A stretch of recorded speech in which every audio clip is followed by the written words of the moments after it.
What's up guys, Jiu-Jitsu here, and today we're talking about 4 mental mistakes white belts make.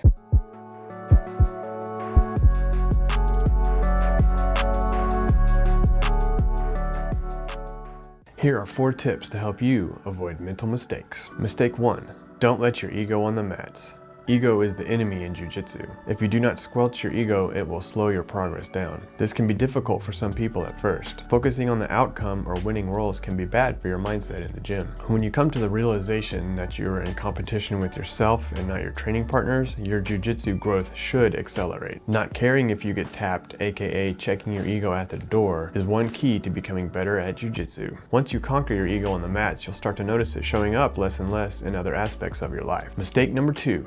Not controlling your breathing. Most people have to make a conscious choice at first to control their breathing. When you are rolling and you let your lungs chug and chug for air, you will gas out fast. This is actually one of the biggest ways I've seen people gas out without realizing what's happening. If I find my breathing is starting to become erratic during a roll, I usually find a safe spot, slow down for a few seconds, and just concentrate on my breathing. Yes, I'm paying attention to my training partner and what they are doing, but in my safe space, I gather my composure, tame my breathing, and when I've calmed it down, move on. Quick tip, if you notice your training partner's breathing is erratic, you can use that to your advantage. Mistake number 3, not paying attention to your training partner's composure. There have been many times when my training partners have given away their intentions with either their face, breathing, or muscle tension. People will tense up and take a breath before they try to execute a move, whether it's trying to break your guard, do a sweep, or grab an Americana. After you learn to pay attention to your training partner's body movements, eyes, breathing, tension of muscles, you will start to be able to predict what will possibly happen. My jiu-jitsu is more of a smoke and mirrors game, and I will sometimes try to use these movements to my advantage and make my partner think I'm about to do one thing when in reality I'm about to do the opposite, or I'm setting a trap for them to fall into. In other words,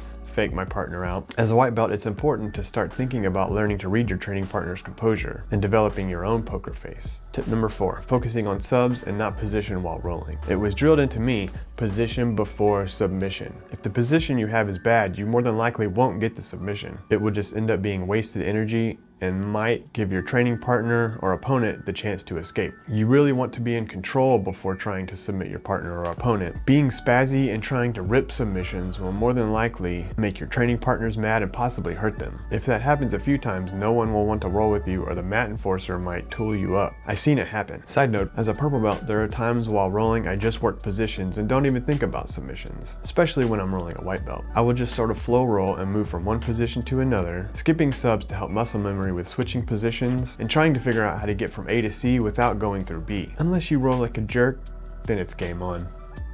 I try to make my jiu-jitsu sneaky, and focusing on position before submission has definitely helped boost my sneakiness stat. Side note, one time as a white belt in a competition, the guy I was fighting somehow took my back and immediately went for a rear naked choke without having any control. He locked it up, and after a few seconds I tapped because I couldn't get out. Afterwards I looked at my professor and said he didn't have position, to which my professor replied, "It's competition, anything can happen." Summing up, to build your mental game and avoid these mental mistakes, you should leave your ego at the door, control your breathing, pay attention to your training partner's composure, and focus on position before submission. If you found value in this video, hit that like button, subscribe, and leave me some positive feedback in the comments below.